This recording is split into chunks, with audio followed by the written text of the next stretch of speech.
What a husband! Mark Bauman looked down at the beautiful blonde-haired woman lying in bed next to him and thought, I must be the luckiest man in the world with a perfect life. He had had a wonderful evening of pleasure with this woman, Sarah, wasn't it? His wife's job took her to San Francisco for 2 to 4 days once a month. So he had plenty of time to find other delights which were good, since Betty was very ordinary in bed. However, his wife's position in a prestigious law firm as a corporate lawyer earned her over 5 times what he made as an apprentice in a local auto repair shop. His pride kept him working, but he was more than willing to spend the money in their joint checking account. His luck had changed one night in Las Vegas. He had his first real winning streak. He had won over $12,000.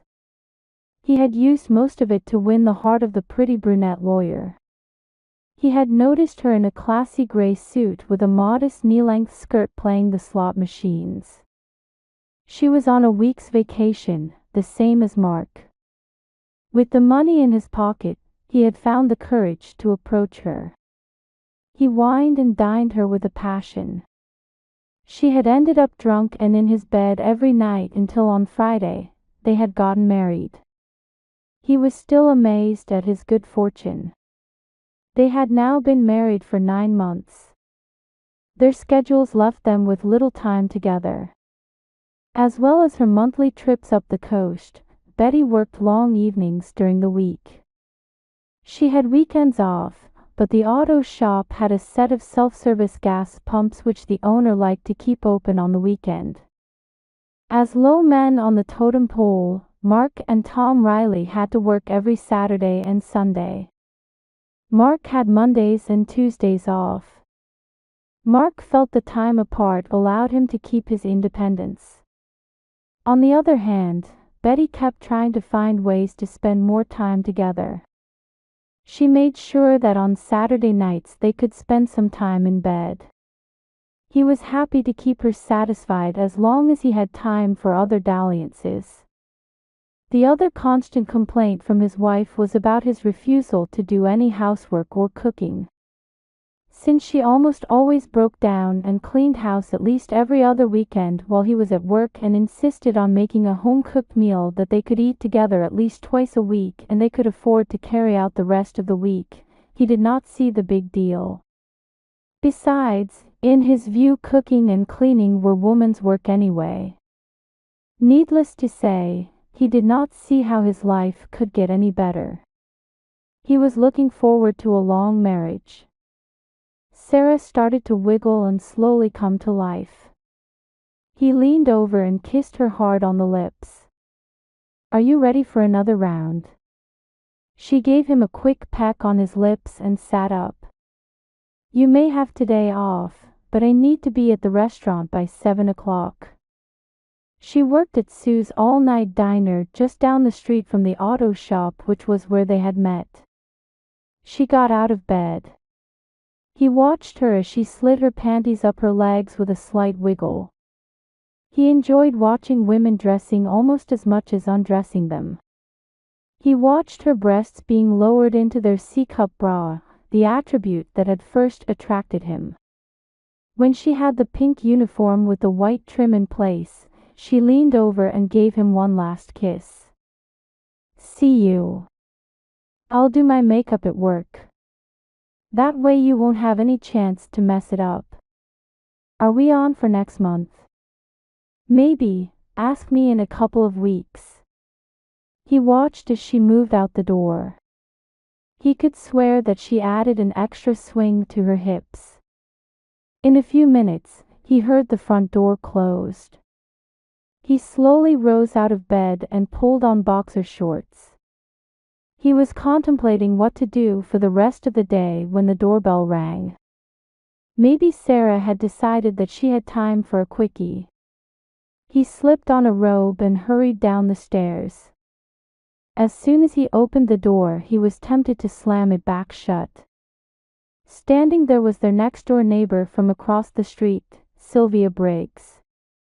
He was not fond of the woman at all. First, she was in his opinion a dog. She wore her short black hair in a pixie style. She wore pale pink lipstick with little other makeup. Her wire-rimmed glasses made her eyes appear beady. They had never gotten along, but to make matters worse she and Betty were great friends. Need a cup of sugar? No. Well, Betty's not here. I know. I came to talk to you. Won't you invite me in? His natural instinct urged him to slam the door, but a picture of Betty popped into his head and civility won out. Sure. Come in. She immediately led the way to the living room and sat down on the couch. He aims to follow. You'd better sit down. He sat down in an armchair on the other side of a coffee table from the couch. From a packet in her hand which he had not noticed before, she pulled out several photographs and arranged them in front of Mark so that he could see. He slowly scanned the pictures from one side of the table to the other. There were 6 photos of Sarah and him in various stages of the previous evening's play. How the hell did you get these? You really should get in the habit of closing the drapes. You little bitch. Sticks and stones will break my bones, but names will never hurt me. Are you going to tell Betty? As her best friend I should. But I have something else in mind. What? As you know, I run a daycare in my home. I could use your help on Mondays and Tuesdays when you're off. That's my only time off. Besides, I don't know anything about daycare. We'll train you. Look, we both know that if Betty saw these pictures, she'd drop you in a second. You've got it pretty good here. Mark thought for a moment. Sylvia did know his wife very well. Still, he needed some time to think and figure his way out of this way. Can I think this over? No, can do. We need to get going to get you ready for the morning rush. Come with me now, or your marriage is over. He sighed. He had better play along until he had time to think of a better alternative. Okay, let me get dressed. You might as well come like that. We'll dress you there. Why would I do that? You might say that I have a dress code. What does that mean?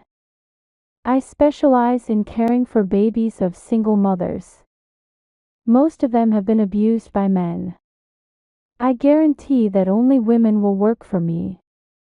But that leaves me out. Trust me. You'll fit in. Mark hesitated. He did not like the sounds of that at all. Come with me now, or you might as well start packing now. She headed for the front door. Reluctantly, he followed. When they got to Sylvia's house, he was immediately led to a bathroom on the ground floor. She was in no mood to waste time. Take off the robe and whatever else that you have on. Once again he hesitated. You did not have any trouble bearing everything for Sarah. How did she know her name? Suddenly he was for the first time really scared. After he stripped, she started applying pink foam all over his body. By the time she was finished, his body was starting to tingle. We need to wait for 10 minutes. I'll be back. By this time he was afraid to do anything, so he patiently waited for her return. As soon as she got back, she started the shower. She was now wearing a bathrobe. Get in. Much to his surprise, as he stepped into the stall, she shed her robe and followed. She was completely naked. She still did not turn him on. She started to scrub his skin with a nylon scrubber. Although she was a little rough, it actually felt fairly pleasant. When he noticed that all of his body hair was gone, he became very uncomfortable. She finished by washing his hair with a sweet-smelling shampoo. She turned off the water and handed him a towel. The smooth feel of his skin left him completely disoriented. She handed a small triangular piece of nylon with obvious leg holes. "What's this?" "It's called a gaff. You don't want any embarrassing moments in front of the mothers." "What are these ridges that feel like wire?" "Decoration. These were specially designed for me by a woman from New York." "Have you done this before?" "Yes." "Now put it on." He put his legs through the holes. As he pulled the garment toward his crotch, it looked too small. He hesitated. Unceremonious, she jammed his penis between his legs and pulled the gaff all the way up. It took his breath away. Fortunately, he had not eaten or he would have lost his breakfast. "I told you that we're in a hurry. Here." She handed him a pair of pink panties. With the gaff in place, he had no trouble pulling them into place. She motioned for him to sit on the closed toilet and helped him start sliding pantyhose up his legs. They were extremely tight. "Is this really necessary? After standing all day, you'll appreciate these support hose. Now stand up." She put a pretty pink bra around his chest with lace trim. There was obviously too much material in the breast area. Then she gruffly pulled up his little flesh and put in an insert on each side. The cleavage almost looked natural. She left him little time to admire his new shape as she lowered a white cotton dress with pretty pink flowers over his head. She let him button the front as she took a blow dryer to his hair. "You've got just enough hair for a decent curl, so don't cut it." Mark had enough. "You can't tell me." Suddenly he felt a sharp pain in his groin. If she had not had a hold on his hair, he would have fallen to his knees. He meekly waited for it to subside as she finished his hair with a pair of pink barrettes. Then she started to work on his face. She carefully applied a liquid over his cheeks, forehead, and neck until everything was covered. Then with a small brush, she added mascara to his eyelashes and eyebrows. "We'll have to thin those brows when we have more time." Then she applied some powder to his cheeks and eyelids. Next, she brought out a dark red lipstick. She finished with a coat of powder over the entire face. When she moved so he could see himself in the mirror, his mouth dropped open. For someone who did not wear much makeup, she sure knew how to use it. He had rosy cheeks, dark expressive eyes, and inviting red lips. He could not believe that was him. He obediently stepped into the white pumps with a 2-inch heel that she placed before him. He took a few tentative steps. "Now, we don't have time for you to be admiring yourself like some beauty queen." He felt himself blush at the correctness of that statement. "Peggy has already got the first 3 babies in bed. She will tell you what to do." Peggy was Sylvia's 19-year-old daughter. Her hair was a light brown, but she wore it in the same pixie style as her mother. Unlike her mother, the girl was plump, which led Mark to find her even less attractive. He was not about to be bossed around by some teenage girl. No little twit. Once again a sharp pain filled his vital area. This time he did fall to his knees. "That's not good for your pantyhose." She helped him to his feet. "Now, if you value your marriage, you'll do everything that she tells you to do." There was a smile on Peggy's face as he entered the front room. He wondered how much she knew about what had gone on in the bathroom. There were 5 cribs arranged along the wall. There was a rocking chair situated in the center of the room. A playpen occupied one corner of the room. There were 2 babies crying. "Now, Martha, you will be responsible for these 5 babies." Through clenched teeth, he said, "My name's not Martha." "Now, sweetie, look at yourself. Do you really want me to use your real name?" Martha's fine. Since this is your first day, I've already checked. 2 babies need their diapers changed. Do you want to guess which ones? The ones that are crying. Go to the head of the class. Now, go get the first one. Aren't you going to show me how? You learn by doing, dear. I'll correct you if you go astray. Just be sure to support the head when you pick them up. There is a changing table against the far wall. He went to the baby who was crying the loudest. He tentatively picked it up and cradled it. He could feel the wet diaper against his skin. He noted the approving nod from Peggy. He laid the baby on the changing table. As he pulled off the old diaper, he saw that she was a girl. There's a pail for old diapers next to the door. He got rid of the old diaper. He was wondering how mothers could take the smell. The new diapers are in the cabinet. He went over and picked up a new diaper. As he returned to the table, she handed him a clean washcloth. Be sure to wipe the babies good, then dry and power before you put on the new diaper. It took him a good 5 minutes to finish the task. He returned her to her crib and went on to the next one. As soon as the diaper was clear, a stream of liquid stained the hem of his dress. With the boys, you'll want to throw a cloth over their penis as soon as possible. Methodically, he cleaned him well and made sure that he was dry and powered before he clothed him in a new diaper. No sooner had he gotten the second baby back in bed than another started bawling. Sure enough, they were now wet. As soon as he got everyone settled, Peggy came in with a bottle. Tomorrow I'll show you how to prepare the bottles, but for today I'll bring yours. Babies eat often. So we start feedings at 10, 12, and 2. Why don't you start with Jane? Which one is Jane? Sorry. You'll need to learn their names. She pointed to a crib by the front window, Jane. Then she slowly turned around the room in a clockwise direction. Willie, Sue, Tommy, and Jimmy. She handed him the bottle.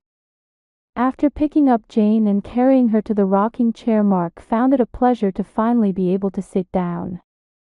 After taking a few minutes to find a comfortable position for them both, he watched as the little baby slowly drained the fluid. He became aware of a slight vibration in his crotch, which stopped when he pulled the bottle away. He slowly worked his way around the room. The vibration continued as he fed each child.